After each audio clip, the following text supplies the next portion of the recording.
Have you ever walked past a mirror and just got a weird vibe? Well, there's a reason for that. Mirrors are seen as portals to other dimensions. That's why you shouldn't put two or more mirrors facing each other in your home, according to superstitions and old wives' tales. Mirrors are also used as cursed objects sometimes. That's why some people will be very careful with purchasing secondhand mirrors. If that doesn't scare you a little, then maybe this story will. The reflection.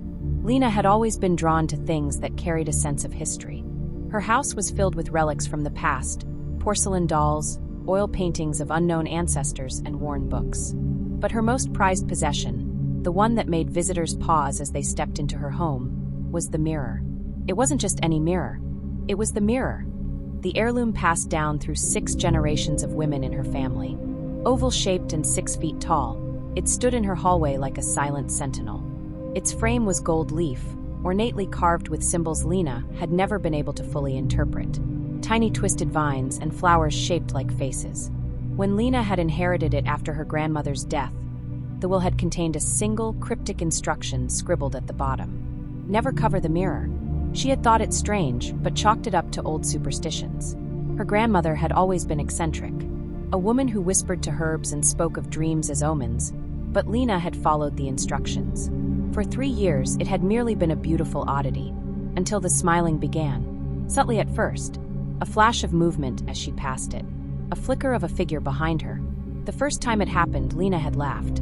Just her own reflection or bad lighting. But it kept happening. Worse, she started to feel a presence. Sometimes, when she walked by the mirror, she'd feel a slight drop in temperature.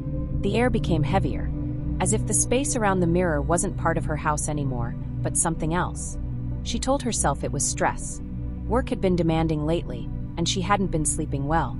Her dreams were fevered now, full of twisted corridors and muffled laughter. She woke drenched in sweat, heart hammering, the image of her own face, distorted wrong, lingering in her mind. Still, she never considered removing the mirror. It was a family piece, sacred, even if it watched her. It was around midnight when it finally happened. Lena stood in front of the mirror, brushing her hair. The house was still. The only sound was the ticking of the antique clock in the living room. As she looked up to fix her bangs, her breath caught. Her reflection was smiling. It wasn't a subtle smile. It was grinning, wide, too wide, stretching the corners of its mouth into something grotesque. Her real face was frozen in confusion and fear, but the version in the mirror, it beamed. It looked at her, not through her, but into her. It was a smile that knew things, that had seen things. Lena stared, trembling. Her mind tried to rationalize. A muscle spasm? A dream? But no, her mouth hadn't moved. She reached a hand toward her face. So did the reflection, but it never stopped smiling. And then its eyes changed. They darkened, like ink spreading through water. The whites turned to gray. The pupils dilated too far. And behind those eyes was something ancient and cruel. Lena gasped and stumbled backward. The reflection's smile grew wider. She fled to her room, heart in her throat. Behind her, the mirror waited. The next day, she couldn't shake the feeling. She tried to laugh it off, telling her friend Sophie over the phone, "I think my mirror's haunted." There was a pause. "Wait, which mirror?" "The old one. In the hall." Sophie hesitated. "Didn't your grandma used to say weird stuff about that thing?" Lena paused. "Yeah, but she said weird stuff about everything." There was another silence. "You should get rid of it," Sophie said eventually.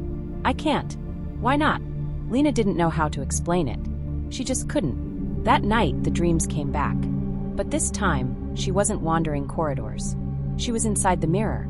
Her reflection looked down on her from the other side, smiling as Lena clawed at the glass. "Don't look too closely," her reflection whispered, its voice layered with static. She woke with a scream. Things escalated quickly after that. Objects in the hallway moved when she wasn't looking. A vase toppled off a shelf, though no one had touched it. The bulb in the hall exploded one evening, showering the floor in glass. The mirror began to change. Sometimes it reflected things that weren't there. Lena would glance into it and see her hallway, but dimmer, older. Sometimes she saw shadows in the corners, or a figure standing at the far end. Once she saw her grandmother, staring back at her with hollow eyes. Lena tried to record it, but the phone's camera always showed a normal reflection. And the smile, it became constant. Anytime she walked past, the reflection would smile.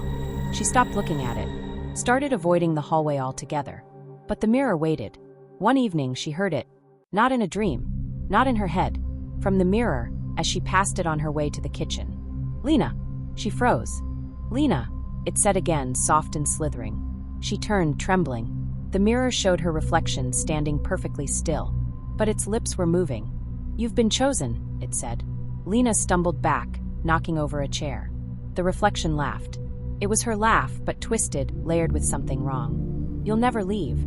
Desperate, Lena began digging into her family's history. She found old journals in the attic. Her great-grandmother had written about the mirror. "It watches me," one entry read. Mother said never to cover it. Said it needed to see. Another entry years later. "My sister vanished. Last seen near the mirror. No one believes me." Her grandmother's notebook was worse. "I see myself smiling. I can't stop it. The reflection is always smiling, no matter how afraid I am. It's learning to mimic." The final page. "I locked the door to the hall, but it spoke to me through the walls. I'm so tired. I think it wants to be free." Lena couldn't sleep. The mirror started appearing in her dreams.